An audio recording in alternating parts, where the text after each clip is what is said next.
date, ça aussi, mais qu'est-ce que j'écoutais beaucoup en auto? J'ai simple apporté ça à l'album de Sugar Ray parce que j'avais bien aimé leur premier album et j'ai beaucoup aimé Floored. C'est leur deuxième album, un groupe qui vient de Orange County, en Californie, une région qui nous a donné plein de bons groupes depuis quelques années. Et la philosophie du chanteur, j'aime beaucoup, ça se résume à 3 mots, c'est boire, crier et baiser.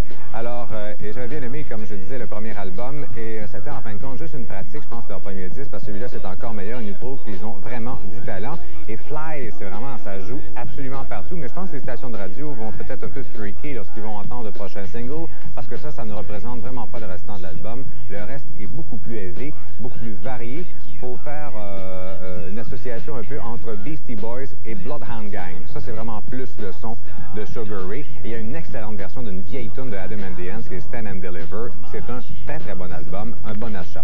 Ensuite, il y a l'album de Coolio qui s'appelle My Soul. C'est son 3e album à Coolio. C'est plus un rappeur qui fait de la musique de party, je vous avoue, qu'un rappeur qui est vraiment engagé. Il nous ramène ici sa même formule, c'est-à-dire de rap pop qui est un peu plus accessible, ça déplaît aux puristes, avec raison d'ailleurs.